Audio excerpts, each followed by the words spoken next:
Hey guys, welcome to our channel What's Up in Canada. I'm Lana. Hello, I'm Lydia. Today we're talking about pros and cons of living in Canada. We will start with the advantages. Advantages, yes. To tell you the truth, it took me really long time to think about cons of living in Canada. My family and I really were excited about immigrating here. It was our goal to live in this beautiful country, and for the most part, it's a good place to live. For sure. And but we want to be as truthful as we can, as we mentioned before. So we found a couple of cons, and we're gonna share those cons with you. But let's start on a positive note. Let's start with pros. So first of all, Canada is a beautiful country. The nature is awesome. There are a lot of great resources, so you can travel, you can drive, you can take a plane. It's a huge country. There is a lot of space. There are a lot of beautiful cities and towns where you can go. On a negative side, yeah, it can be a little bit cold, but like summer is awesome. Like you can go and swim in the lakes. You can rent a cottage somewhere in the woods. Like you can go ski in the mountains. Like you can do basically whatever you want. So that's great. To add to this, in Canada, the environment is very clean. The Canadian government takes care of recycling. It's encouraged, and it's by law actually. In every building, you have organic garbage, you have recycling, and you have just garbage, whatever doesn't go into those categories, you just throw out separately. Everything is really clean: water, air, parks. The government of Canada takes care of green zones. So there is bylaw where there are like few buildings, and that then like say there are 10 buildings, so those 10 buildings have to have a park. Then there are other 10 buildings, and those 10 buildings have to have a little park as well. So that's amazing. Yeah, the second bonus that we have is diversity. It's like really cool to live in the multinational, multicultural environment because you have experience with different languages. You have experience with people from different countries. They are sharing your stories. You can make a lot of friends from all over the world, and most importantly, you can eat amazing food from all over the world. That's the best. Like if you live somewhere close to the plaza or to the big mall, make sure you will find the food from all over the world, like Caribbean, Italian, Greek, Asian, Thai food, like whatever you want. Like yeah, whatever your heart desires, you think about it and it's there. By the mall, or you Google some places near you. Google is amazing. You have your prices there. You have pictures of the dishes. So you can find whatever you think of, it's there. Whatever kind of food you want to try, or you tried and you loved, you can have, because it's all available to you. Or just you can like pamper your palate and discover some new flavors, and maybe it will become your favorite one. The next pro, but at the same time it's a bit of a con, is education. Oh, yeah. So when we talk about college and university, there are lots of educational opportunities in Canada. You can become whatever you want to be, and that's not a problem if you work hard, if you study, even if you don't have, say, enough money. There is the system of student loans. So if you have a dream and you're willing to work hard, you will become what you want to be, and you'll be happy with that. On the negative side, we have schools. Like, from my experience, I have two kids, and thankfully, everything depends on a teacher that you have. Because although there is curriculum, each teacher structures the learning process differently. And for both of my kids, thankfully, they've had good teachers, and those teachers were able to explain the material well. They communicated with me well. If there was some help that they needed from me to assist my kids in learning or something like that. But I hear stories of parents who are not really satisfied with the educational process and with teachers. There are basically no books whatsoever. There are some teachers who have books and who give homework from those books, but in general it's just printouts, and that's not what we are used to, and it can get a bit confusing. I asked my daughter once, is there like math book? And she said, yeah, there is math book, but the teacher told us we don't have to bring that math book, we don't have to take it home. Like, we come from Ukraine, so kids take all of the books home and then they bring them back to school. I'm not sure if it's good or bad, because it's heavy. Obviously, it's not good to carry that many books, especially for the elementary school kids.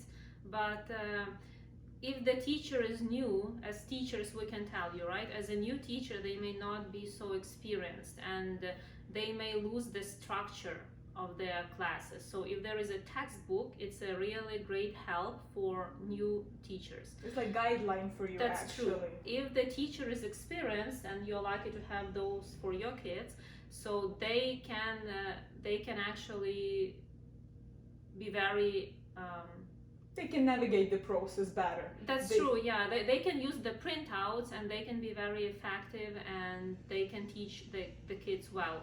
But the point is that when, I don't know, like, it's just like more organized when there is like one textbook or something. But yeah, that's true. It all depends on the teacher.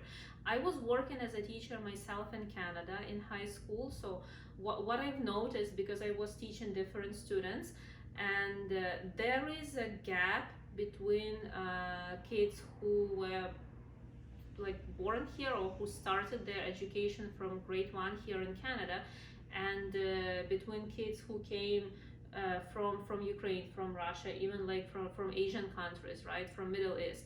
They are like 1 or 2 levels higher in terms of math and sciences. So that's true. Like, Canadian education school system is a little bit behind. So from my observation, like from grade 1, like, and all the like junior middle school kids are mostly like playing, they are relaxing, they are like doing sports, right? They're doing some hobbies, and when they go to the high school, they experience some kind of educational shock. That's because true. If the high school is challenging, they don't know, they don't expect to have that many assignments, and it's a little bit hard. So there is like this gap between elementary, like middle school, and secondary school. So like where we are from in Ukraine, like school is basically very hard from the beginning until the end. And then when like those teenagers, they go to college, they don't experience like college or university, right? They got used to studying.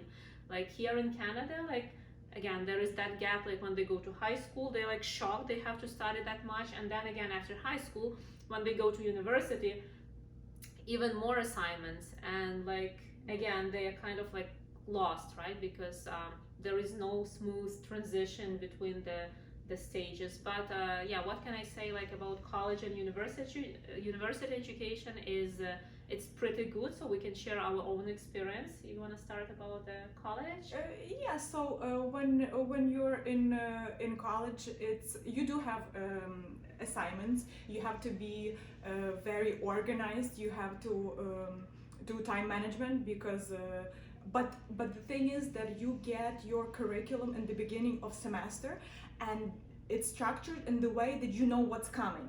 You're never going to be surprised by a test. You're never going to be surprised by the assignment, because on the first day of class, teacher gives you this piece of paper where you have all of the assignments and when they're due, all of the tests and when they're going to take place. So you as a grown-up, no one is going to remind you 100 of times. You have to understand that if teacher is not saying, oh, tomorrow is a test, it doesn't matter, there is not going to be any kind of test. There's going to be a test. You're grown up, you're responsible for yourself, you're responsible for your learning. So you have the curriculum, you have to keep it, cherish it, put it on your fridge, look at it every day, because that curriculum will tell you what awaits. Basically the education is structured in the way, college education, that it's not boring at all. I found it not to be boring, and all skills are applicable in whatever you plan on doing in the future. It's never like read from page 10 to page 200 and you're just reading and falling asleep and you're thinking to yourself, what am I going to do with this information? For the most part, the information is something that you're going to use. I found that. I don't know if any of you went to college or university and you found information useless, let us know. But yeah, I'm enjoying the university education as well. So I'm actually at university right now. So the same as you just said about colleges. Yeah, there is a syllabus. It's very structured. I can plan all my assignments and tasks in my calendar, so I know what to expect. And in university, you just basically study by yourself, especially now because I'm working. I'm taking online classes, and if you are self-organized, it's very easy, and the professors are very respectful and very approachable. If you need any kind of help, you email, you schedule an appointment on Zoom, you will have all kind of help. So this one I really like. But on the negative side about approachable services, so with the education we're done, like it's more or less good. If you want to get some other services, I don't know, any kind of customer cell phone service. service, like, right, you want an internet service, something from the Canada, like Government agencies, right, like Service Canada, Service Ontario, or you want to call and figure out about the car insurance, like, oh my god, they will never pick up the phone right away. You will have to wait, I don't know, like at least 40 minutes, like at least, like waiting for 1 hour to be on hold, like that's normal. Yeah. And then at the end, when they do pick up, they might be rude to you and they might give you no information whatsoever, or give you the phone number where to call, and then you call that number, you wait on hold again, and they say that that's not their thing as well. They give you the information that you can read on the website, basically. Yeah. So like sometimes, yeah, sometimes they help, but so customer service in general, I would say a bit poor in Canada. Even when you go to the store and you try to, like, for example, I'm looking for certain size and there is no size on the shelf, so I would ask the salesperson, like, maybe there is something in the back, could you check? When I said that, having lived in the US for some period of time, that was normal thing to say, and they would always check in the back, and oftentimes they would bring the size that you needed. Here, when I said that to the sales girl, she looked at me as if I was asking for $1 million. She was like, what? Huh? And it's her job. She could say, yeah, sure. She could just step out, check the size. There is size, bring it out. There is no size, just say, oh, I'm sorry, there is no size. But the look she gave me, you wouldn't believe. And I was just in shock because I was not used to that kind of thing. So if you call somewhere, you need some help, most of the time, brace yourselves. You have to have lots of patience because unfortunately staff is undertrained, underpaid, and most of the times they don't have the information that you need. And you will end up going to like Service Canada or Service Ontario in person to find out something useful, because it might take hours and hours for you to be on the phone. But on the other side, people are mostly very friendly and nice, and even if they're underpaid and undertrained, they're still smiling, they're still polite, and they're still like trying to help like as much as they can. But yeah, if you feel that you cannot get the service that you want, it's okay to ask, like, you know, get you in touch with a manager or like someone who knows how to help you. Yeah. So point number one for me would be, again, it's a plus, because healthcare in Canada is free. So if you move here, you get your family physician, whatever services he or she provides to you are free, and same goes for walk-in clinic or emergency room services. But on the other hand, if your doctor prescribes you any type of medication, you have to pay for that. The other thing is wait times for specialists. Number one, family physicians don't really want to give out referrals to specialists unless you're really not feeling well and they have to send you. If you have like minor problem, they try to treat it on their own, or for some reason they don't give out referrals to specialists easily. And then even if you do get referral to specialists, you will have to wait for a long time, like 2-3 months. Some physicians even require half a year wait, which could be ridiculous, honestly. I needed an appointment for the allergy doctor. I was waiting for like 3 or 4 months probably. Yeah, so it's a long time. That's why if something is bothering you, just go to the doctor right away, because like don't wait while it's escalating and then like you will have to go to emergency. Yes. Another big con, there is no pluses here. Real estate in Canada is crazy. Well, in Toronto, is crazy expensive. In Toronto and GTA, it's just mind-blowingly expensive. For example, 15 years ago, you could buy a 4-bedroom house with huge basement for $400,000, which was reasonable because it was a big house in good location, good schools. Now that same house goes for at least $1.3 million. 1.3 at least. If it's in shabby condition, you still have to invest some money to renovate and repair.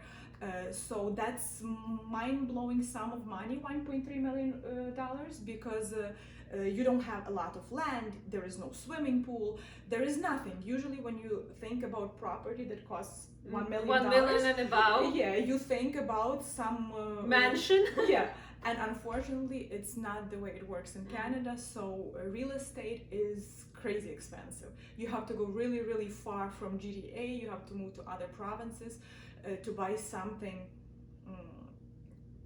cheaper, because here is just crazily expensive. It's unreasonable, yeah, prices. And the same for rent, like prices for rent are so expensive.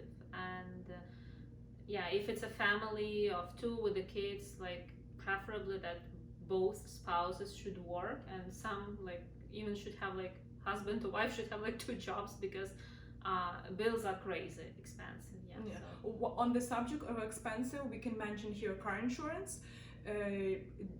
Toronto and GTA is highly populated, and because of that, car insurance is very expensive, because you're more likely to get into car accident, and especially if you first come here and you have no Canadian experience, your car insurance, like say you're paying for your car, you're financing your car, or you're leasing your car insurance payment can be same as your car payment. So for the first year or 2, you will be paying very, very high car insurance. And taxes. Like, so just let's conclude a little bit with negativity, and then we'll move to something positive. Taxes are huge. In Ontario, you pay 13% tax on everything you buy. For example, you see a beautiful blouse that is $30, you have to always add 13%, because when you check out, you will pay 13% on top of that. Then also you pay taxes at the end of the year, or they're taking out of each of your paychecks.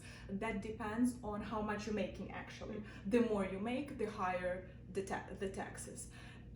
And property taxes. If you own a condo or if you own a house, there is also property tax, which varies depending on how much land you have, on the location, but taxes are quite high. I know provinces where taxes are much lower, like Alberta, Manitoba, but that's not the case with Ontario. In Ontario, you have to pay up. Everything is expensive because it's overpopulated. The climate is a little bit better, so and people want to settle down here. But like, hey, let's go to the positive side. Of course. Expenses are high, but you have a lot of opportunities to find a job. Only a lazy person cannot find a job in Toronto, in GTA. Like, so many job opportunities, like really.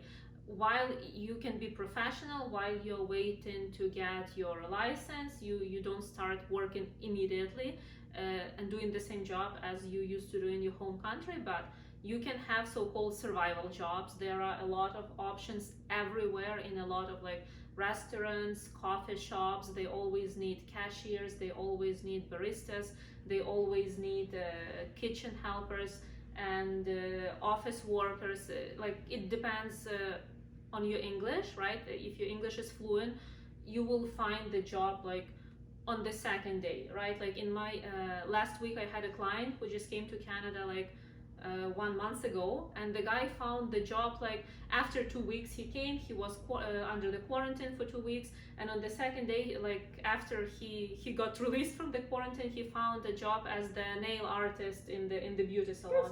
That's nice. The guy, and I'm like, oh my god, that's so cool, right? Like 2 weeks while he was staying at home, he was like looking for the job. Somehow he got an appointment, had an interview online, and that's it. While like, he's still a student, while he's going like to school, like in the evening he can like do somebody's beautiful nails. So like, why not? Yeah, for sure. So like, yeah, opportunities are immersed. That's why just like open up, like chat, talk to people, go to the groups, and of course use the resources.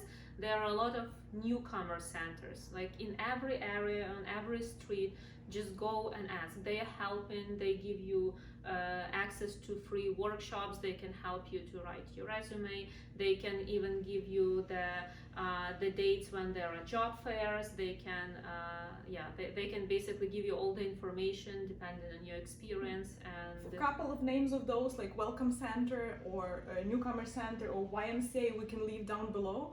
And once you come here, you can Google like newcomer center near me, welcome center near me, and it will show you all those centers, because unfortunately they are not advertised, and people might not know about them, but they exist. They will teach you English. As Lana said, they have so many resources you cannot even believe.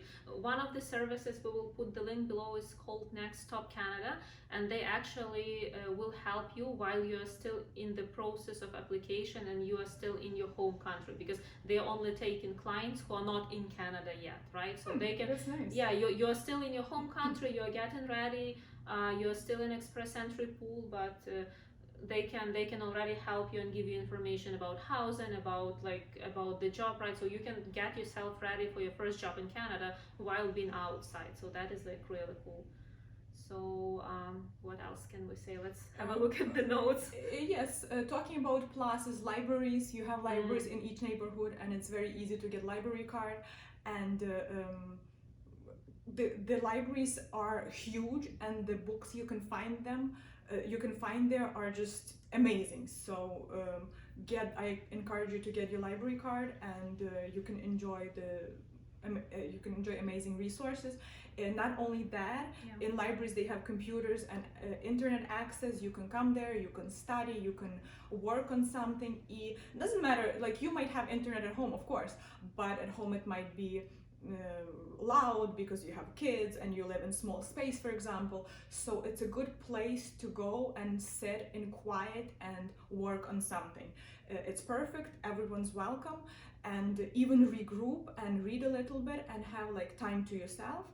Library would be a perfect place to go. Or even if you want to socialize, you also go to the library, because on some days they have the schedule on the website. They have some workshops or social events where people can actually meet and talk and do some crafts together and do some readings together, or they read books at home and they discuss it in the library. If you need to print some documents, the libraries also provide this kind of services. So like absolutely, like go to your local library, you will get a lot of help from there. And not only for grown-ups, like whatever Lana mentioned about workshops, they have the same thing for kids. So you can come with your kids and they will have some entertainment, number one. Number two, they can socialize with kids that speak English already, and that's just amazing. So go to your local library, subscribe for newsletter. You will be receiving emails with the things that they have going on there, and that's amazing first step to becoming a Canadian, because you start communicating, you will meet people from your country, you will meet people from other countries, and that's an amazing experience. Yeah, and let's finish on the positive note. So like one more advantage is low crime rate. Yes. So even we live in GTA, we live in Toronto, it's a big city, so you can assume there can be more crimes compared to other regions and provinces, which is true, but still if you compare Toronto and New York, crime rate here is like really low. It's nice. Most of the neighborhoods are very safe, and people are not like breaking into your cars, people are not like damaging your property if you park your car outside. People are not like stealing Amazon packages from your porches, as you can see in many TikTok videos, as it's happening like in some US states.